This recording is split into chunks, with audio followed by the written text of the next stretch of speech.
ప్రత్యేకించి తెలంగాణ రాష్ట్రం ఏర్పడడం వెనకాల నిరుద్యోగులు తమ ఉద్యోగాలు మరి ముఖ్యంగా తెలంగాణ యువకులు మనకు దక్కాల్సినటువంటి వాటా మనకు దక్కాలనే విషయం మీద ఉద్యమం చేసినటువంటి సంగతి తెలంగాణ ప్రజలందరికీ తెలిసిందే అధ్యక్ష. అయితే ఇప్పుడు ఏర్పడ్డటువంటి కొత్త ప్రభుత్వంలో అనేక నియామకాలు ఆంధ్ర ప్రాంతానికి సంబంధించినటువంటి అధికారులను చేయడం అనేటటువంటి విషయాన్ని మనం గమనిస్తూ వస్తున్నాం అధ్యక్ష.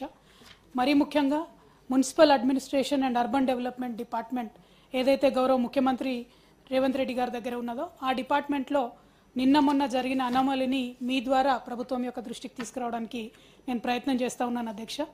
ఇందులో ఈ నెల 9వ తారీఖు నాడు మున్సిపల్ అడ్మినిస్ట్రేషన్ డిపార్ట్మెంట్ వాళ్ళు ఒక ఆర్డర్ ఇచ్చినారు అధ్యక్ష. అదేమంటే ఇదివరకు ఆఫీస్ సబార్డినేట్గా ఏ రామిరెడ్డి గారు అని పనిచేసినారు, వారి అబ్బాయి కంపాషనేట్ అపాయింట్మెంట్ కావాలని కోరినారు అధ్యక్ష.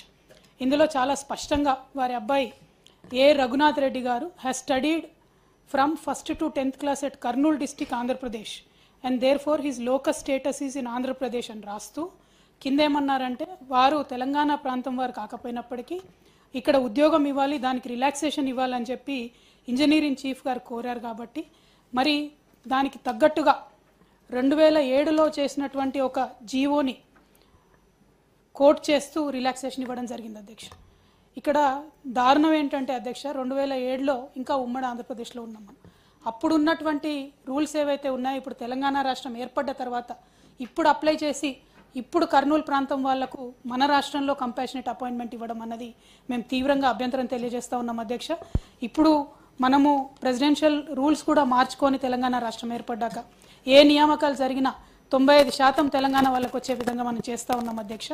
ఈ పేపర్స్లో కోట్ చేసినటువంటి రూల్ అధ్యక్ష సభ దృష్టికి మీ ద్వారా తీసుకొస్తా ఉన్నాం. ఇక్కడ ఏమంటారంటే 7/12/2007లో non local quota 5% in Hyderabad district ఉంది కాబట్టి ఆ రూల్స్ ప్రకారం ఈ అబ్బాయికి అపాయింట్మెంట్ ఇస్తూ ఉన్నాం, కంపాషనేట్ అపాయింట్మెంట్ ఇస్తూ ఉన్నామని చెప్తా ఉన్నారు అధ్యక్ష. ఇది సంపూర్ణంగా విరుద్ధం అధ్యక్ష. రాష్ట్ర ఆకాంక్షకు అదేవిధంగా ఇప్పుడు ప్రభుత్వం ఏర్పడే ముందు కూడా ఈ కాంగ్రెస్ పార్టీకి సంబంధించినటువంటి నాయకులు చేసినటువంటి అన్ని వాగ్దానాలు కూడా ఇది విరుద్ధం కాబట్టి దీన్ని మేము తీవ్రంగా వ్యతిరేకిస్తూ ఉన్నాం అధ్యక్ష. దీన్ని మీ ద్వారా ప్రభుత్వానికి ఇస్తూ ఉన్నాం. న్యాయ పోరాటం కూడా దీని మీద చేస్తాము. ప్రభుత్వాన్ని మాత్రం మేము డెఫినెట్గా డిమాండ్ చేస్తూ ఉన్నాం అధ్యక్ష. మరొక ఆంధ్ర ప్రాంతానికి సంబంధించినటువంటి యువతి యువకులకు కానీ ఇక్కడ ఉద్యోగాలు ఇచ్చి మన తెలంగాణ యువకుల పొట్టగొట్టొద్దు, తెలంగాణ యువత పొట్టగొట్టొద్దని కోరుతా ఉన్నాం అధ్యక్ష. ధన్యవాదాలు.